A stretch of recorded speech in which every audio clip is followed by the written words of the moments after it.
Hello and welcome to Mouse in the Mitten Trivia Pod, a podcast where you can test your Disney trivia knowledge over a variety of topics. My name's Court and I will be your host.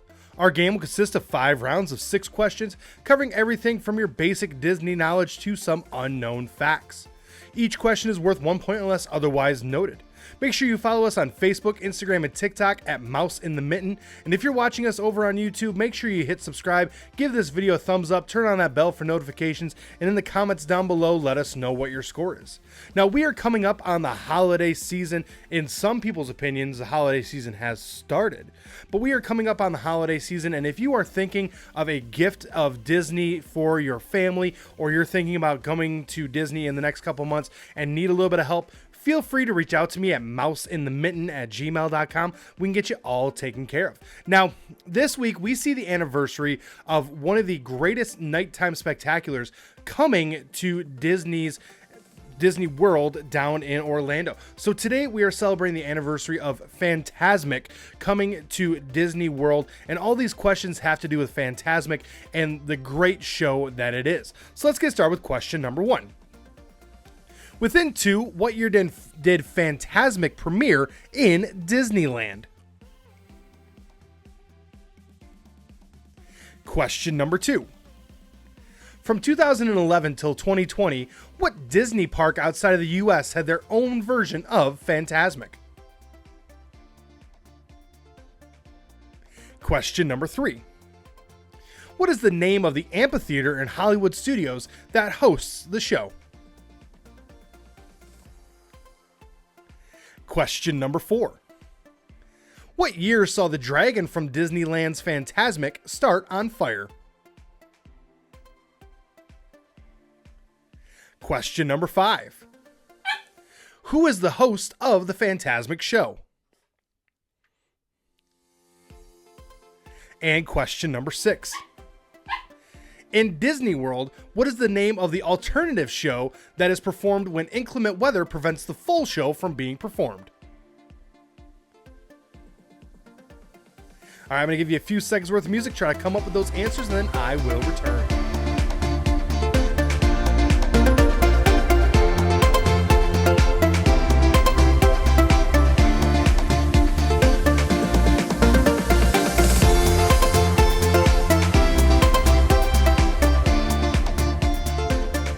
Give you some answers here on Fantasmic. So question number 1. Within 2, what year did Fantasmic premiere in Disneyland? Well, it premiered on May 13th, 1992.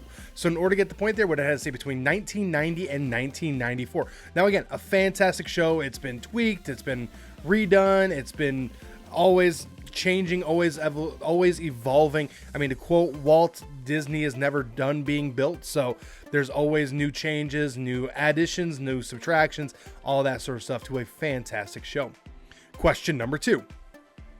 From 2011 till 2020, what Disney park outside the US had their own version of Fantasmic? Well, that would be Tokyo Disney Seas. Now, since then, they have replaced it. They came out with a new show similar with a different name, but it is still a fantastic show. But yeah, that was the only park outside the US that actually had its own Fantasmic. Question number 3. What is the name of the amphitheater in Hollywood Studios that hosts the show? Well, that would be the Hollywood Hills Amphitheater. That is a beautiful amphitheater. It is huge. Now, Disneyland has the built-in Waters of America to be able to show Fantasmic down in Hollywood Studios. They actually had to add that part to the park to be able to have the show premiere in Disney World. Question number 4. What year saw the dragon from Disneyland's Fantasmic start on fire? Well, that would be 2023. More specifically, April of 2023 saw the Maleficent dragon catch on fire, and for a little while there was actually a stop on all the dragons and all the fire that was being used at all the parks. And ironically, there was a day where my wife and I were at the parks in May of 2023, saw the dragon in one of the parades spitting fire. I'm like, I feel like they wouldn't be doing that. Come to find out, that was actually the first day they allowed the Maleficent dragons to start breathing fire again, which was kind of cool. Question number 5. Who is the host of the Fantasmic show? Well, that would be, of course, Mickey Mouse. We are exploring his imagination and everything that he has going on in there in terms of the different Disney movies. So that is Mickey Mouse. Last but not least, question number 6. In Disney World, what is the name of the alternate show that is performed when inclement weather prevents the full show from being performed? Well, that is A Taste of Fantasmic. Now, it's only been done a handful of times because if they, have to cancel the show, they cancel the show. So it's only been done a few times, but this version is only about 4 or 5 minutes long. Now, since October 16th, 1998, when Fantasmic came to Disney World, this has always been an option, but again, very rarely used. Now, again, a great show. If you haven't been down to Hollywood Studios in a while to check it out, put it on your list of things you have to do. It is really, really great, especially if you want to dive deep into the archives of Disney. Continuing on now into round number 2. Round number 2 is our fast facts. For this round, I have simple questions that are simple answers. Today's category is how to get to dinner. For this round, the way that it's going to work is I'm going to give you the name of a resort, and then I'm going to give you the name of a restaurant. You just have to tell me, well, how do we get from point A to point B? So let's get started with question number 1. Port Orleans to Cinderella's royal table. Question number 2. All-Star Movies to the pizza window. Question number 3. Caribbean Beach to Flame Tree Barbecue. Question number 4. All-Star Music to Ohana. Question number 5. The Riviera to Beaches and Cream. And question number 6. Coronado Springs to Hoop-Dee-Doo Review. Now, some fantastic restaurants here. Delicious. Now, some of these, yes, you do need park reservations for that you're going to that park that day, but a couple of these, you don't need any park reservations at all. So let's get started with question number 1. Port Orleans to Cinderella's royal table. Well, that is just taking a bus from Port Orleans and to walk into Magic Kingdom, and then you just walk right down Main Street. So that's probably one of the easier ones. Is obviously you do need a park day that day in Magic Kingdom to be able to go to Cinderella's royal table, but anywhere basically to get to Magic Kingdom, with the exception of a few, it's just bus. Question number 2. All-Star Movies to the pizza window. Well, for this one, you take the bus to Hollywood Studios and then you can walk to the pizza window. Now, yes, you could technically take the Skyline. You could take the bus to like a Skyliner resort or something like that. But there's a lot of other different ways. But the buses bring you for Epcot, to the front of the park. You kind of need to be towards the back of the park. So taking the bus to Hollywood Studios and then walking to the pizza window is the best way to do that from the All-Star Movies. Personal opinion, just get the pizza from the All-Star Movies. It's not as good, but it's far less of a hassle. Question number 3. Caribbean Beach to Flame Tree Barbecue. Well, that's, again, taking a bus to Animal Kingdom and then just walking to Flame Tree Barbecue. Again, you do need a park reservation for Flame Tree Barbecue, but again, personal opinion, if you're in Animal Kingdom, get it. Hop over to Flame Tree. It's delicious. Question number 4. All-Star Music to Ohana. Well, for that, you take the bus to Magic Kingdom and then take the monorail to the Polynesian. That's going to be one of the quicker ways. Again, don't need a reservation for this. This is one of the favorite things that my wife and I like to do, especially on an off day, is take the bus from whatever resort we're at to Magic Kingdom and then just ride the monorail. Visit the Floridian, visit the Polynesian, visit the Contemporary. It's a lot of fun and it's free. Very few free things. That's one of them. Question number 5. The Riviera to Beaches and Cream. Well, that one, you take the Skyliner to Epcot and then just walk over to Beach Club.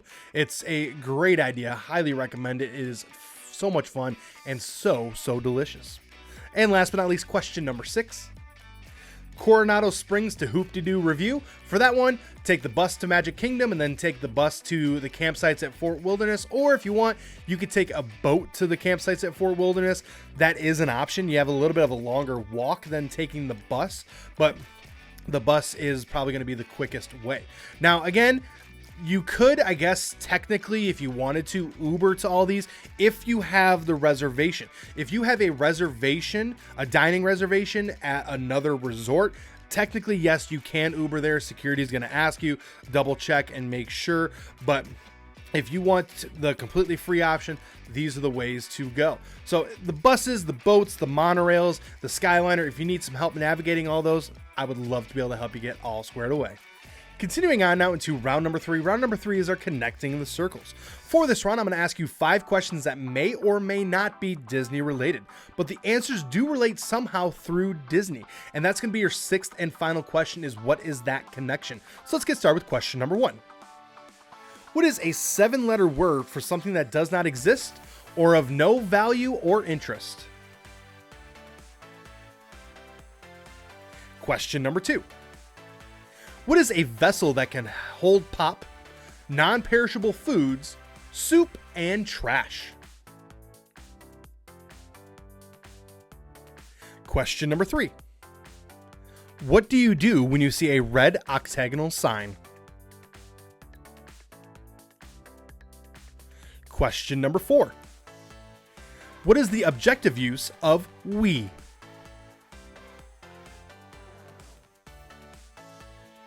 Question number 5. What word is defined as the present time or moment, or in the time immediately before the present? And question number 6 is, what is that connection? I'm going to give you a few seconds worth of music, try to come up with that connection, and then I will return.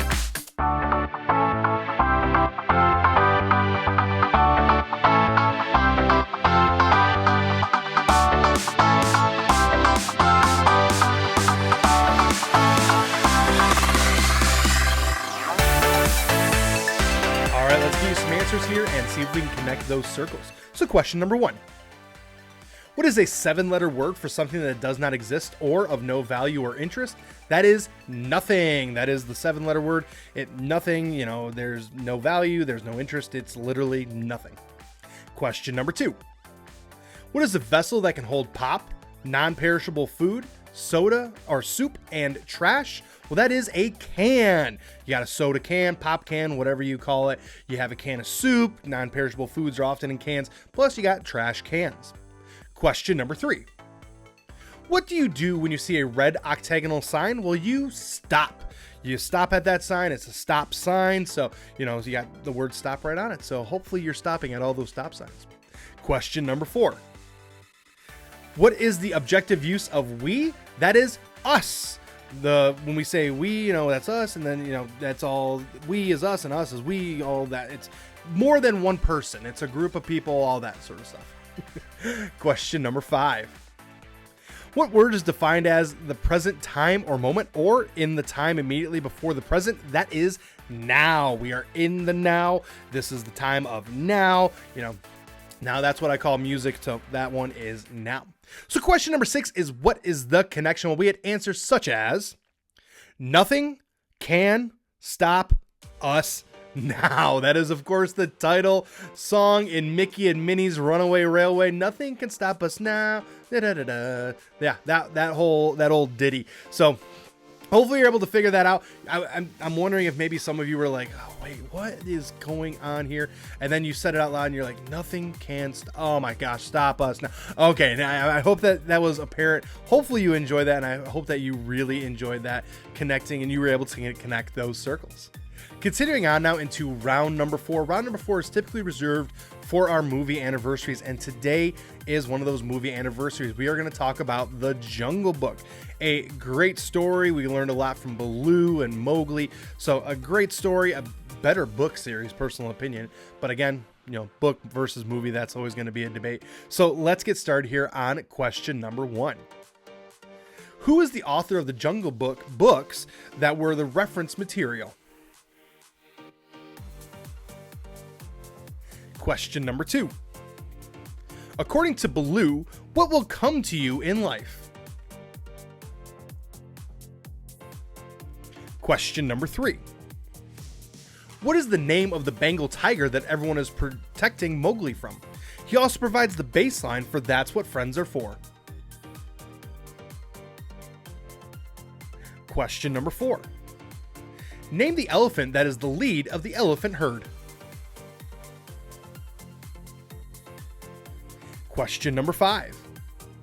What is King Louie desiring when he sings that he wants to be like Mowgli? And question number 6. What country is the location of the Jungle Book?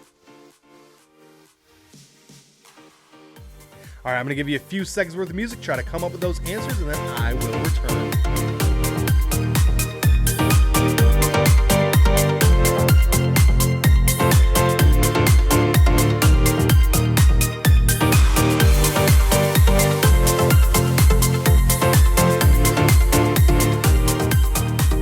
All right, let's give you some answers here on the Jungle Book. So question number 1.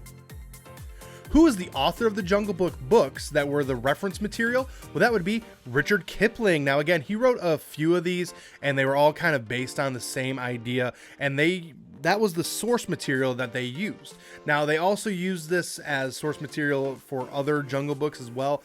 We saw that in the live action. We saw that when they came out with the live action in the 90s. It was a little bit different than the actual animated version, so those were the source materials as well. Question number 2. According to Baloo, what will come to you in life? Well, that is the bare necessities. We're talking about the simple bare necessities.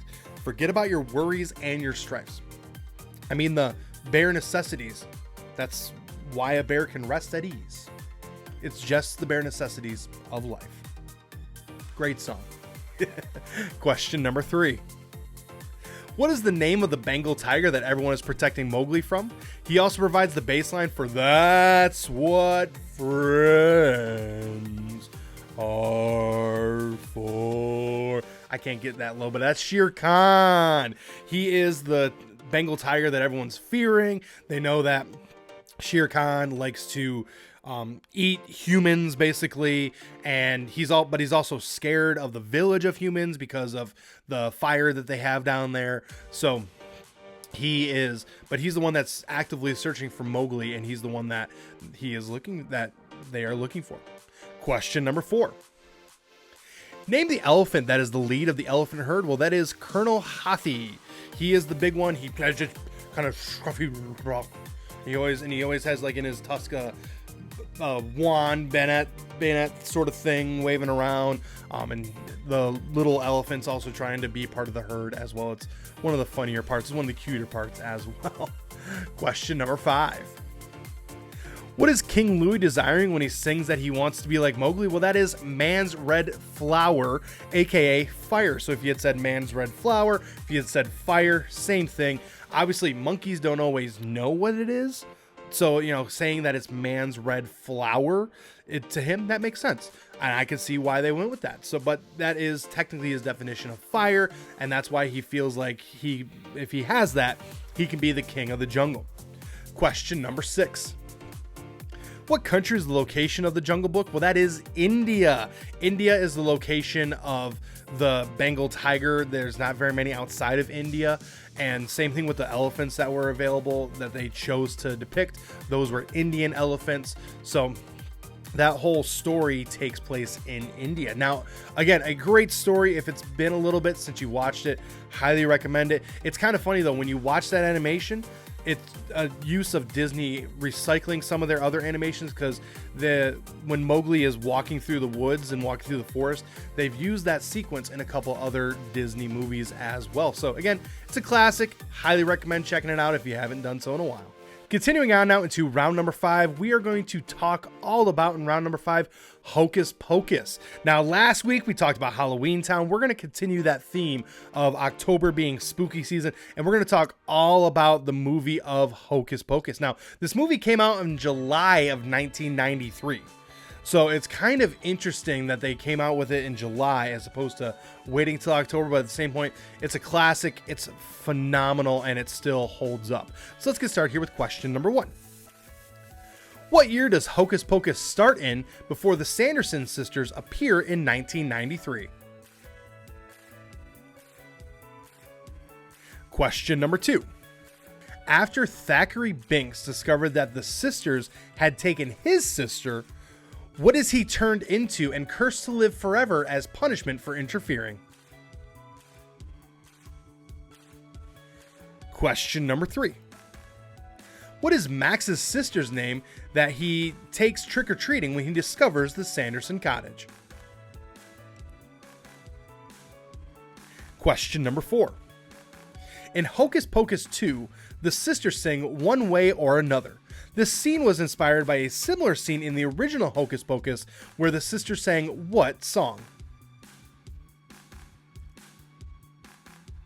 Question number 5. Sarah Jessica Parker found that sitting on the rigging for the boom was very comfortable. What would she store on her to occupy her time between takes?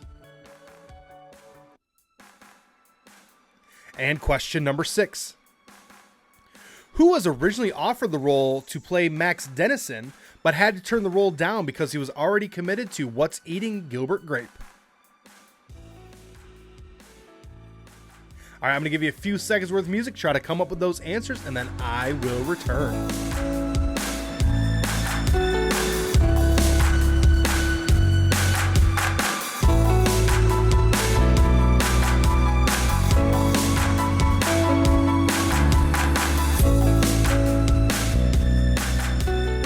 All right, I promise this isn't all Hocus Pocus, but let's give you some answers to the movie Hocus Pocus. So question number 1. What year does Hocus Pocus start in before the Sanderson sisters appear in 1993? Well, that would be 1693. It would have been 300 years. Now, we know this from a couple of cues. Right at the very beginning, the book, it says 1693 on it, and they mentioned that it had been 300 years exactly to the day. So that's how we can do that math. Question number 2. After Thackeray Binks discovered that the sisters had taken his sister, what is he turned into and cursed to live forever as punishment for interfering? That is a black cat, and he's a black cat that technically he cannot die because he is cursed to live forever, knowing that he wasn't able to help his sister from the witches. And there's actually a scene where he actually gets run over, and it's very heartbreaking, but he comes back to life, and it's adorable. And I mean, it's an adorable little black cat, so it's really cute. Question number 3. What is Max's sister's name that he takes trick-or-treating when he's discovering the Sanderson cottage? Well, that is Danny. His little sister's name is Danny. Obviously, they start off as a little bit of a strife, and their bond grows tighter as the movie goes, and it actually is a cute subline as well. Question number 4. In Hocus Pocus 2, the sisters sing One Way or Another. This scene was inspired by a similar scene in the original Hocus Pocus where the sisters sang what song? Well, they sang I Put a Spell on You. And it's at this party where Max and Danny's parents are at, and there's a band playing, and they end up singing that song and basically hypnotizing all the parents there so they could, try to get the kids and all that sort of stuff. Question number 5. Sarah Jessica Parker found that sitting in the rigging for the broom as very comfortable. What would she store on her to occupy her time between takes? Well, that would be the New York Times. Now, if you had said a newspaper, if you had said any sort of variation of New York Times, give yourself the point there. But yeah, she found the rigging on the broom to be very comfortable. So in between, especially extended breaks, she would pull out copies of the New York Times and read it while sitting on the broomstick. So just a cool little caveat there, and made it all nice and comfy. And I mean, I thought that was kind of cool. And it's fun to kind of see if you can see the paper anywhere on her. I think she does a good job of hiding it. Wouldn't surprise me if she also had an assistant who would hold on to it for her as well. So, I mean, everything's possible. It's just a really cool little fun fact as well. Last but not least, question number 6. Who was originally offered the role to play Max Dennison, but turned down the role because he had already committed to What's Eating Gilbert Grape? Well, that is Leonardo DiCaprio. Now, it would have been cool. And when you watch the movie, yeah, you can kind of see why they wanted Leonardo DiCaprio, especially at that time. It made sense for him as well. But definitely, I thought that they got a great actor, ended up playing the role very well, and ended up being a very good movie. And again, it is spooky season. It is time. If you have not watched Hocus Pocus lately, put it on your list. It is a must watch, especially now. Well, I want to thank you for tuning in this week. I will return next week with more questions and more fun. Make sure you're following us on social media at Mouse in the Mitten on Facebook, Instagram, and TikTok. If you're watching us over on YouTube, make sure you subscribe, hit that bell for notifications, give this video a thumbs up, and also make sure that you are in the comments letting us know what your score is. If you are not watching us on YouTube, hopefully you're listening to us, and if you're listening to us on Apple, make sure you follow us on Apple. If Apple is your thing, make sure you subscribe. Everywhere else, leave a 5-star review wherever you can. Now again, there's a lot that goes into a Disney vacation, and if you are planning a Disney vacation or you're thinking about one in the next year or so, I would love to be able to make sure the vacation is the most magical vacation that it can be. My services are, as always, complimentary, so I want to make sure that you have a great time. All you got to do is email me at mouseinthemitten@gmail.com. We can get you all set and all taken care of. Well, hey, my name's Court. The dog's name is Milo. I appreciate you tuning in, and I will see you next time.